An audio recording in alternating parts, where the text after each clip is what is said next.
저는 한 40년 가까이 중학교에서 사회와 역사를 가르쳤다가 8월 30일부로 정년 퇴임한 조현숙입니다. 감사드립니다. 오늘 지금 제가 토론회 좌장을 맡았지만은 아까 마지막에 이제 우리 박사님께서 마지막 핵심을 다 얘기해 주셨잖아요. 이제 시민 청산 교육을 이제 어떻게 할 것인가에 따라서 이거에 따른 문화적 인식을 우리가 쭉 6강의에 대해서 우리가 배웠는데 그 결론은 이제 주체와 세계는 연결되어져 있다. 분명히 연결되어져 있다라는 그와 같은 전제 하에서 여기에 보면은 이제 자유토론 주제가 그와 같은 전제에서 유교적 관점, 부교적 관점, 원래 인식사상, 문화적 접근. 그래서 이제 더하기 교육과 빼기 교육이 어떻게 다른가 해서 이와 같은 이제 토론 주제가 이미 여러분들 원고에 맨 뒷면에 나와 있어요. 그래서 우리 박사님 강의를 들으면서 요거와 관련된 내용도 좋고 또 궁금해하신 부분도 좋고 자연스럽게 이렇게 궁금한 부분들을 그렇게 얘기를 해주시면 좋을 것 같습니다. 시작하겠습니다. 네, 질문을 먼저 받겠습니다. 빨리들 집에 가고 싶어요. 안 계시면 제가 좀 생각했던 거 한번 이렇게 말씀드려도 될까요? 네. 저는 솔직히 이런 문화적 인식, 특히 일본에 대한 문화적 인식 강의를 미리 들었으면 식민청산 교육을 할 때에 이제 현장에서 좀 더 도움이 되지 않았을까라는 그런 생각을 하면서 이 강의를 들었어요. 최근에 제가 느꼈던 게 뭐냐면 우리가 프랑스와 독일 있잖아요. 특히 독일은 2차 세계대전 때 엄청나게 유태인 600만 유태인들을 학살했잖아요. 근데도 독일이 보면은 아까 현대 포스트 모더니즘이 1960년대 이후라고 했는데 독일도 보면은 1963년인가 그때쯤부터 보면은 나라 차원에서 정치가들 차원에서 철저하게 사죄하고 그렇게 했어요. 그리고 자기네 거기 베를린 중심부에 홀리 코스트라는 기념관을 아예 거기에 이렇게 기념비 그렇게 해서 저도 가보지는 못했지만은 그런 식의 어떤 교육이 그야말로 국민들에게 학생들에게 자연스럽게 평화교육 그다음에 잘못된 것은 잘못했다라고 사죄하는 교육이 이렇게 이어져 왔는데 이게 과연 독일 사람들은 그러면 그런 현대 사조에 영향을 받아서 그렇게 된 건지. 근데 일본은 보니까 끝까지 보니까는 아직도 일본 봉건주의 시대예요. 그 사고가 경직돼 있어요. 그래서 이렇게 청산이 힘든 건가? 쭉 강의를 받으면서 그래서 힘든 건가? 그런 생각을 하면서 강의를 받았어요. 좋은 질문 해주셨는데요. 제가 아는 범위 내에서 말씀드리면은 일본은 사실은 우리가 원하는 청산이 쉽지 않을 겁니다. 왜냐하면 빼기 구조를 갖고 있어서 자기네가 빼기 구조를 벗어난 다른 것을 하면 그 사회에서 매장되거든요. 그러니까 그게 쉽지 않죠. 일본 구조 자체가. 그러니까 정말 우리로서는 성질 만날 뿐이죠. 근데 독일의 경우 한 가지 저도 독일이 과거 청산을 어떻게 했는지 역사적인 것은 저도 잘 모릅니다. 그쪽 전공이 아니니까. 그러나 제가 하이데거를 공부했던 사람으로서 그 얘기를 잠깐 해드리면 하이데거가 나치 독일에 부역했던 사람입니다. 그러니까 나치 독일이 막 뒤에 가서 막 나쁜 짓을 할 때까지 부역했다는 게 아니라 초반에 나치 독일의 임명장을 받고 어느 대학 이름을 잊었습니다만 총장까지 역임하고 그랬던 사람이거든요. 그 사람이. 그래서 나중에 많은 비판을 받아요. 근데 비판을 받는데 이 하이데거가 자신이 과거에 대한 것과 전혀 다른 글을 썼어요. 그게 바로 여러분들이 지금 얘기했던 제가 강의해드린 다스만이라든가 다자인이라든가 하는 그런 세계관이 투축됐다는 얘기를 하는 거거든요. 그러니까 그러면 독일이 하이데거를 어떻게 바라보느냐가 중요한 겁니다. 하이데커의 과거를 철저히 묻되 그분이 가지고 있는 빛나는 새로운 관점을 받아들인다. 그래가지고 다스만을 버리고 다자연을 받아들이게 되면 청산을 하게 돼요. 그래서 우리 입장에서 봤을 적에 지난번에 제가 이제 도교육청의 식민 일제 잔재 청산 일제 잔재 교육 청산위원회 위원장이고 부위원장입니다. 그래서인데 지금 일이 끝났나요?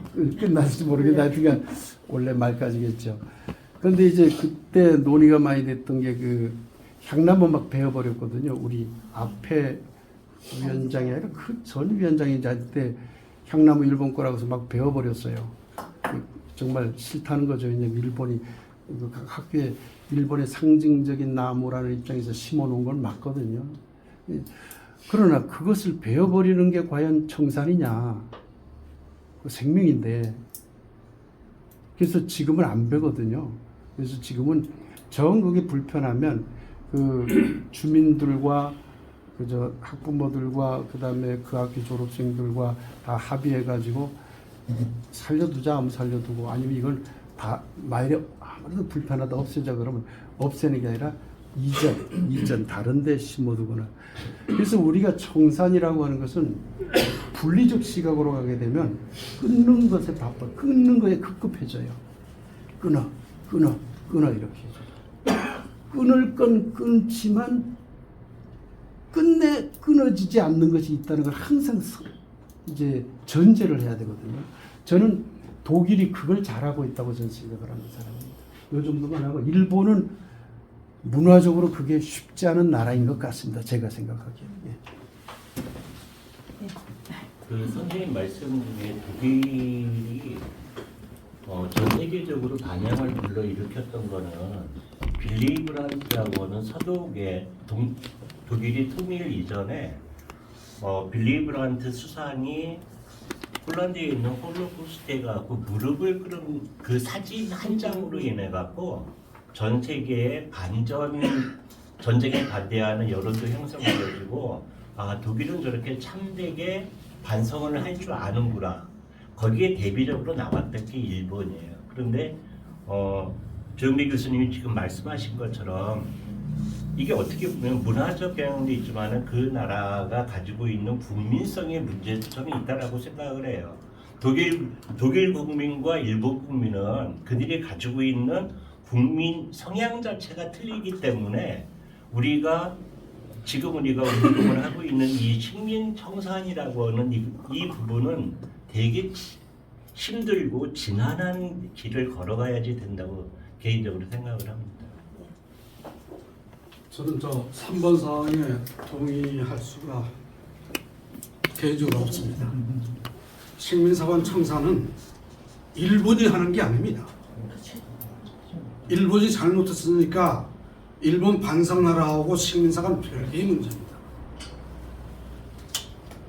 해방됐습니다. 창씨개명했던 이름을 찾았습니다.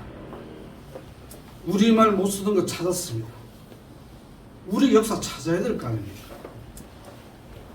못 찾았어요. 결과는 분단과 전쟁과 가난과 침묵이 만든 거라고 저는 봅니다. 지금 청산이 아니라 우리 역사를 찾아야 되는 거고 일본이 조작한 역사를 버리자는 건데 대한민국 역사교과서 국사편찬위원회 자료 한국학중앙연구원의 자료는 태극기부터 국호부터 역사강역부터 우리 민족을 바라보는 시각이 일제가 조작한 내용에서 약간 단어를 바꾸거나 조금 부정적인 걸 긍정적으로 바꾼 상태 존재하기 때문에 저는 청산이 아니라 정확히 사기 사건을 바로잡는 일이라고 보거든요.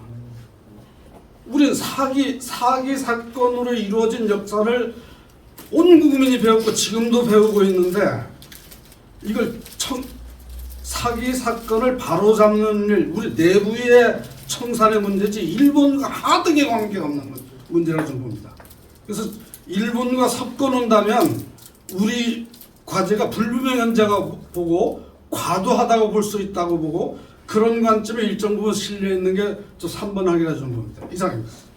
그 우리 선생님 그 얘기한 부분에 대해서 제가 그냥 한마디만 말씀을 그래도 좀 드리면, 일본의 청사는 일본이 주체적으로 일본에 의존한다라는 어떤 그런 내용이 아니고, 이 문화적 인식 강의를 들으면서 아, 독일과 다르게 일본은 힘들구나, 문화적으로 걔네들의 문화가 이렇게 좀 힘든 문화가 있었구나를 깨닫게 되었다는 얘기였고요. 저도 이거 오면서 이제 좀 동의하는 부분이 뭐냐면, 그 구글의 제미나이한테 한번 물어봤어요. 제미나이한테 왜 식민 청산 교육이 제대로 안 될까? 한번 말려줄래? 왜 식민 청산 교육이 제대로 안 되고 말려줄래? 제미나이가 뭐라고 했냐면, 그거는 친일 청산, 너희들 나라에, 즉 우리나라에 친일 청산이 제대로 되지 않아서, 이 내용이 딱 나오더라고요. 이 내용이 친일파 청산, 이게 제대로 되지 않아서 반민특위니 이런 것들이 제대로 흘러가지 못해서 그렇게 해서 이렇게 된 거다라고 재미나이가 딱 해주고 저 깜짝 놀랐어요. 근데 이제 그게 아까 우리가 식민청산이라고 하는 게 우리의 목도 있고, 우리의 목이 분명히 우리가 더 주체적으로 이걸 해야 되잖아요. 그런데 일본이 그렇게 이제 우리가 생각할 때에 독일만큼 그런 어떤 사죄하는 모습이라든가 이런 모습들이 문화적인 차원에서도 이렇게 있구나, 이런 걸 이제 이런 강연을 통해서 이제 알게 되었다, 그런 내용이에요. 그 제가 잠깐만 좀 보충 설명드리면은, 지금 이제 그 이용준 선생님이 말씀하는 거에 대해서 여러분들이 잘 뭐 할까 봐서 말씀드리면, 대동을 이상으로 본다면 신청을 어떻게 이해할까? 이용준 선생님 이런 관점도 있을 수가 있고 이런 관점도 있을 수가 있고 이런 관점도 있는데 이 관점은 못 받아들이겠다는 거거든요. 그러니까 이게 원료의 일심세상에 의하면 원료가 이제 진여라고 하는 것이 이퀄 생멸이라고 그랬거든요. 그러니까 진여라고 하는 것이 옳고 생멸이 틀린 것이다라고 말은 안 했지만 서로 다른 것이 같은 거다 이렇게 얘기했거든요. 그러면 이 이론을 식민청산에 적용을 해보면 민족사관 이꼴 식민사관이 돼버려요. 그 이론에 적용하면 이렇게 되지 않을까? 그러면 식민청산을 어떻게 하지? 그래서 이제 이걸 제가 이제 이렇게 물어놓은 건데, 이용 선생님은 이거는 우리가 이걸 적용하기는 어렵지 않겠냐 이렇게 지금 지적하는 거니까 그렇게 양해해 주시고요. 그러나 한편 이런 생각을 하시면 됩니다. 만일에 불교 믿는 사람이라든가 어떤 불교의 깊은 인식을 가진 사람들 입장에서 보면은 우리가 생각하는, 이용중 선생님이 생각하는 이런 그 청산하고 전혀 다른 궤에서 청산을 생각할 거예요. 그 가능성을 남겨둬야 돼요. 왜냐하면 그러지 않으면 결국 그것도 분리가 돼요. 그러니까 이용준 선생님의 주장이 나는 모르겠습니다. 저도 사실은 이것이 어렵다고 봐요. 상당히. 제가 이제 굉장히 그 좋다고 생각하는 측면은 역시 지금 단계로서는 대동과 불교 연기적 또는 이건 지금 제가 이게 소주제 토론을 이번에는 동양 것만 했잖아요. 근데 그 앞에 얘기가 있잖아요. 대리다적인 것을 적용하면 참 좋겠다는 생각이 들어요. 그래서 대동적인 거라든가 연기적이라는 거라든가 또는 대리다적인 거 하면은 우리로서도 연결되어 있다는 걸 생각을 하면서 분리는 아니지만 청산할 걸 할 수 있겠다는 생각이 드는데, 그러나 그건 우리 생각이고, 그렇다 해도 어떤 사람들은 이런 생각을 할 수 있어요. 그러니까 관점을 부정하는 게 아니라 그런 관점이 있을 수 있다는 가능성을 우리는 항상 열어둬야 된다는 게 이제 제 이야기다 이렇게 이해하시면 될 것 같습니다. 한 가지 문제 제기하고 싶은 게 있는데, 저한테입니까? 아닙니다. 네. 나라가 망했을 때 15살 된 여자아이가 이름 바꿔서 아키코라고 했어요. 원래 수키인데 해방되니까 수키라고 찾았어요. 이건 대한민국에 지금 제가 얘기하는 저 식민사관 청산 어려운 일 아니라고 봅니다. 일본이 조작한 것만 걷어내면 돼요. 역사 광복, 그 다음에 본래 우리 역사를 정리하는 데까지는 시간이 많이 걸릴 것 같아요. 이걸 일제청산 실패했기 때문에 오늘까지 남아있다라는 건 말이 안 되는 얘기예요. 일제청산과 우리 역사 찾는 건 별개의 문제예요. 이걸 하나로 섞어놔버리니까 전두환이가 국보를 꾸리고 맨 처음 한 일이 뭔지 아십니까? 국사편찬위원회 23명 모가지 자르고 이산가족하고 독립기념관 세우고 역사 바로 세우기 국회에서 딱 시작하니까 일본 자민당이 역사 건들면 한일 경제협력 없어. 그래서 포기했거든요. 무슨 말이냐면 이거는 수많은 학자들이 제기해도 일로 피하고 절로 피하고 가서 대한민국처럼 박사들이 와글와글 하는데 뭐가 문제인지 지금 모르는 사태가 돼버렸거든요. 이영준 선생님 거기에 그 두 가지 제가 이영준 선생님 얘기를 들으면서 두 가지를 여러분들에게 제안을 하고 싶어요. 하나는 뭐냐면 이영준 선생님이 말씀하는 내용을 들어보면 굉장히 옳지요.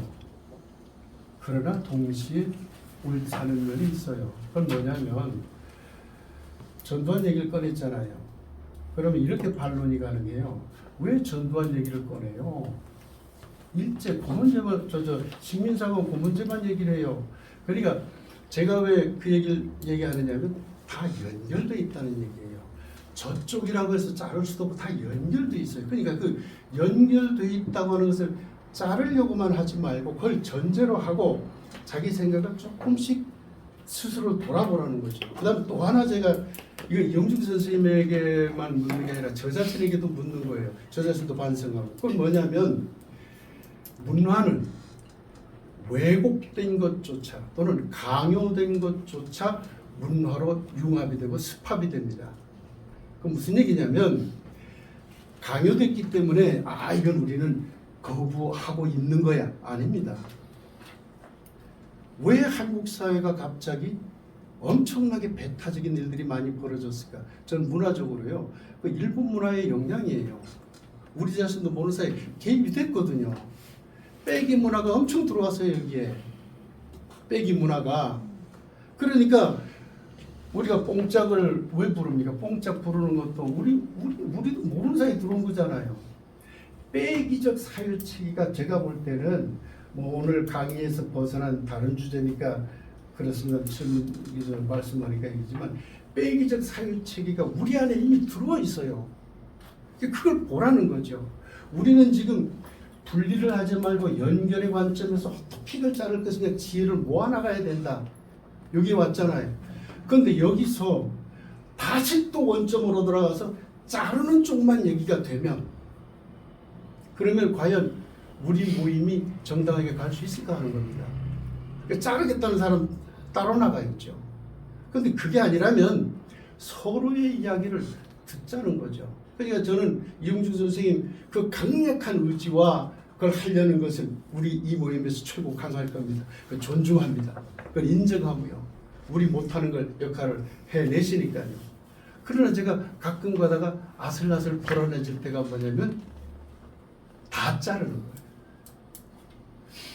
그럴 순간 자기 자신이 모순이 생깁니다. 왜냐하면 자기를 돌아보면 자기를 잘라야 돼요.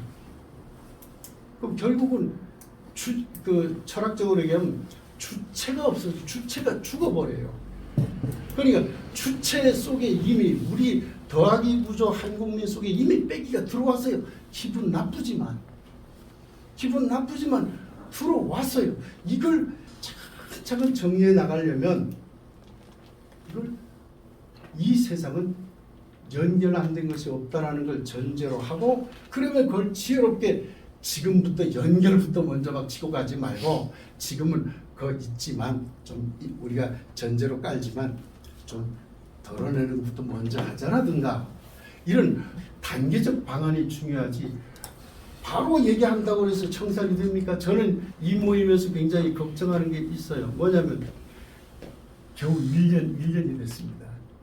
우리 엄청 일 많이 한 거예요. 지금 이 1년 동안 엄청 일 많이 한 겁니다. 다른 단체 이렇게 못합니다. 엄청나게 일 있죠. 좋습니다. 그러면 이렇게 일나는 그 다음 단계로 지금 공론화 작업인데 그 다음 단계로 구체적인 일을 해야 돼요. 내년부터 해야죠. 그런데요, 우리 모임 안에서 제가 멘붕 온 사건이 있어요. 멘붕 온 사건. 우리 모임 안에서 멘붕이 왔어요. 제가. 뭔지 아십니까? 단군 노래 하나를 만들지 못해요. 가사를 통일 못 시켜요. 우리 모임 안에서 제가 이용중 선생님이 계시고 이용중 선생님과 의논했어요. 이렇게 만들면 어떨까? 합의 봤죠. 우리 둘 사이 합의가 된 거잖아요. 역사하는 분들에게 공유시켰어요. 바로 제동 들어와요. 안 된다. 이거다. 그럼 당신 의견 내라. 거기 조정에서 올렸죠. 다른 데서 바로 제동 들어와요. 그럼 또 들어. 우리 회원 안에서 이러면 일을 하지 말자는 거예요. 왜 이 모임을 만들었어요? 할 수 있는 일이라고 하는 것은 단칼에 잘랐으면 좋겠어요. 저도 진짜 그냥 어떤 때는 하고 싶어요. 그러나 일을 만들려면 우리가 전제해야 될 것은 연결되어 있음을 인간의 실존이기 때문에 그걸 부정하는 것 자체는 그것 자체가 틀렸기 때문에 그것은 안 된다. 그건 필수다. 그러나 그렇다 한다 하더라도 지금 잘라내야 될 것들이 있을 것 같다. 여기까지는 우리가 먼저 하자. 이걸 단계적으로 밟아 나갈 때 비로소 그 다음 가서는 우리가 연결된 걸 훅 드러내도 우리 입장이 전혀 훼손이 안 되는 거죠. 그래서 이용중 선생님 말씀 제가 충분히 알아듣겠고요. 다만 제가 이제 전체적으로 여러분들에게 얘기하는 건 그겁니다. 제가 얘기했잖아요.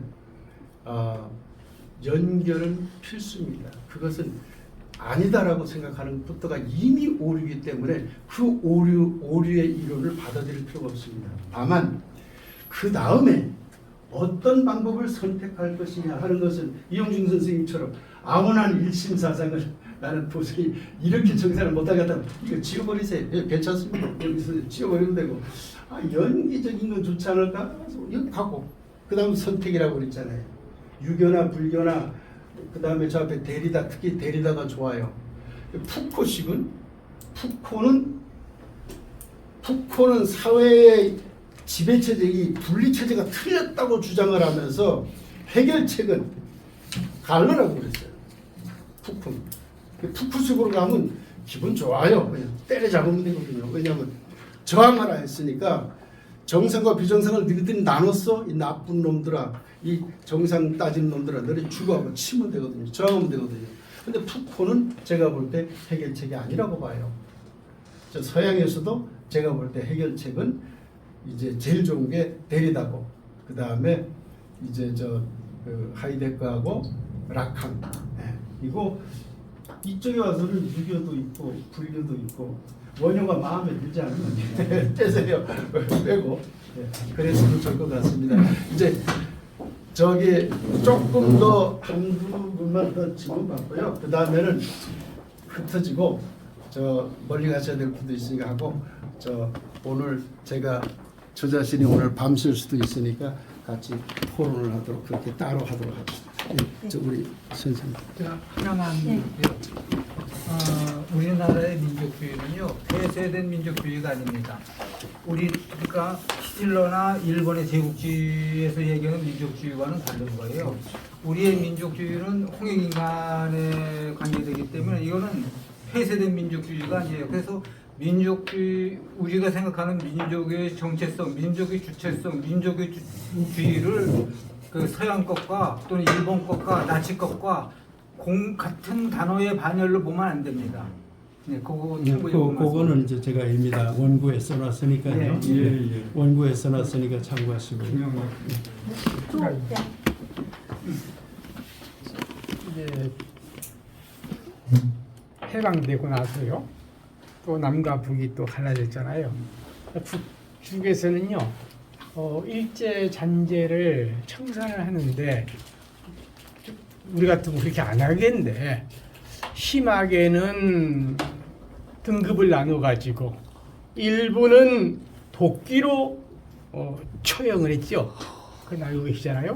그 다음에 무슨 그 다음 단, 한 3단계 정도가 막 2단, 3단계에서 나눠서 처형을 했어요. 그리고 나머지 그 전에 내려갈 사람은 꺼져. 그래서 남한으로 거의 찌질 부자들 다 내려갔습니다. 그리고 버틸 만한 놈들은 다 그 강도에 따라서 도끼로 죽이기도 했고 이렇게 한 몇백 거쳐서 그러니까 근데 남한 쪽에서는 그런 걸 하자고 다 용서했습니다. 그렇죠? 그러다 보니까 지금 이제 북한 현상이 잘했다 이건 아니에요. 오늘날 북한은 또 그렇게 저렇게 변해 망해버렸어요. 또 그렇죠? 남한은 너무 전부 다 용서를 누가 당했습니까? 도저히 잘 먹고 살았죠. 그 척산을 가지고 우리를 지배하고 있지 않습니까? 이걸 바라보면서 이걸 어떻게 해야 될 거냐 말이야. 역사의 옳고 그름이 뭐냐 말이야. 그렇지만은 지금 북한의 상태가 저렇게 망해버린 거 아닙니까? 잘한 건 잘했고 잘못되고 있고 우리는 너무 방만하게 그들도 다 용서해버렸습니다. 네. 역사 청산이 안 됐기 때문에 우리는 우리 민족사의 등뼈를 고쳐 세우지 못한 것은 우리 민족사의 아픔이었다. 여기까지 좀 말씀드리겠습니다. 안 한 부분을 말씀해 주셔서 잠깐 말씀드릴게요. 요거 오늘 강의 못 한다고 그랬잖아요. 시간 없어서 제가 뺐는데 구조적인 걸 연구를 한 결과 그걸 성격으로 바꿔보면 이게 우리의 장점이에요. 여기 점점점 하는 건 장점 이외에도 많다는 거 예심하는 거고요. 이게 단점이거든요. 우리가 굉장히 포괄적이에요. 더하기 문화이기 때문에 온갖 종교가 다 들어와 있고 다 음식도 포괄적이 다 돼 있어요. 그런데 이 포괄성은 단점이 뭐냐면 적당주의에 빠져요. 아니 섞어보려게 이게 되는 거예요. 에이 뭐 대충 섞지 뭘 이렇게 곱갈르질 못해요. 그게 우리의 문화적인 단점이거든요. 그러면 이걸 제가 설명을 안 한 부분인데 이거 원고에 좀 있으니까 좀 읽어보시고 필요한 분이 있으면 제가 논문도 드릴 수 있습니다. 그래서 이런 문화적 의식을 가지면 이런 속에서 저는 이제 우리의 그 과거 일제 청산이나 독재 청산을 못했다고 하는 걸 저는 문화적으로 푸는 사람이기 때문에 이런 문화적인 우리의 백그라운드에서 청산을 못했다고 보거든요. 공산주의는 좀 독재니까 좀 잘하고요. 그래서 그 선생님이 말씀한 것처럼 남한 우리 사회의 적당주의 이거 단점이잖아요. 극복해야 될 사항이죠. 그래서 어떻게 하면 포괄적이면서도 잘라낼 것인가 하는 게 이제 문화학자로서는 고민이다 이렇게 말씀드립니다. 예, 우리 박사님. 우리모님의 그 주체와 세계의 그런 이치성 그리고 그거를 좀 더 포괄적으로 봐야 된다는 건 상당히 난 좋다고 봅니다. 그리고 또 식민 청산과 관련해서도 그 논의는 연장돼야 된다고 하는데 다만 문화적 관점의 포괄성 때문에 우리의 그 가치 변혁적인 운동이 또 소홀히 돼서는 안 된다. 그리고 지금 말씀한 더하기 문화 상당히 장점이 있죠. 또 일본의 빼기 문화 물론 단점도 있는데 중요한 건 이건 어떤 문화적 우월성의 경쟁이 아니라 거기에는 분명한 정의적 관점도 들어가야 된다. 그런 면에서 우리가 지향하는 그런 세계화 주체의 문제의 포괄성을 얘기하면서 간과할 수 있는 가치 변화과 정의의 문제도 같이 들어가면 훨씬 좋겠다는 좋은 말씀. 제가 어디까지 연구했냐면요. 우리의 구조를 밝히고 우리의 성격을 밝히는 연구까지 했거든요. 일본의 구조를 밝히고 일본의 성격을 밝히는 것도 연구를 했어요.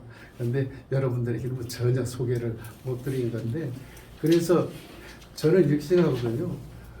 지금 식민사학자들 또 식민사관 뉴라이트 이런 계통 사람들은 제가 볼 때는요. 근대적 사고 플러스 일본의 빼기적 사고에 철저히 물든 사람들이에요. 그 사람들은. 그러니까 그 사람들을 바라볼 적에 나쁜 놈 일본 쪽에 묻었다 이렇게 단순한 문제가 아니라 근대적인 주체와 세계의 분리주의자, 그 다음에 모든 것을 빼기적 구조로 끌고 가려는 사람들이라고 저는 진단이 되거든요. 그거에 우리가 대응하는 사람이 돼야 되려니까 우리 쪽도 우리의 시각을 잘 알아야 된다는 겁니다. 네, 이제 정리해 주시죠. 저기 마무리하면서 그 여러분들 아까 그 좋은 그 토론 의견들 주셨는데 그리고 마지막으로 오늘 제가 이제 아무래도 교사 출신이다 보니까 그 교사로서 저희 후배 교사들에게 그걸 좀 이렇게 나눠주고 싶어요. 내가 학생들을 가르칠 때의 교육 대상인 학생들이 내가 독립된 주체로서 가르치는 입장이 아니고 내가 세계 속의 주체로서 폭넓은 어떤 다원성을 가진 세계 속의 주체로서 역사를 바라보고 또 학생들에게 가르치면 참 좋겠다. 그런 마무리 말로 그렇게 오늘 토론을 마치도록 하겠습니다. 저 개인적인 광고 아까 했던 거 다시 말씀드리겠는데요. 11월 11일 꼭 오십시오. 왜냐하면 제주의 역사를 다루게 됩니다. 그러니까 사사함을 다루게 됩니다. 그 다음에 징용 갔다 온 우리 일제 피해를 다루게 되고요. 노래를 통해서. 그 다음에 탐나의 우리의 문화 바로 세우기 문제, 우리 이종석 선생님 하는 것도 이제 적용이 되고요. 그러니까 뭐 조영배 교수 좀 도와줘야 되겠다 하는 거 플러스 거기다가 시민 역사 청산 문제와도 관련이 되네 그래가지고 꼭 와주시면 고맙겠습니다. 감사합니다. 시간 내십니까? 시간을 7시입니다. 빼빼로데이 저녁 7시.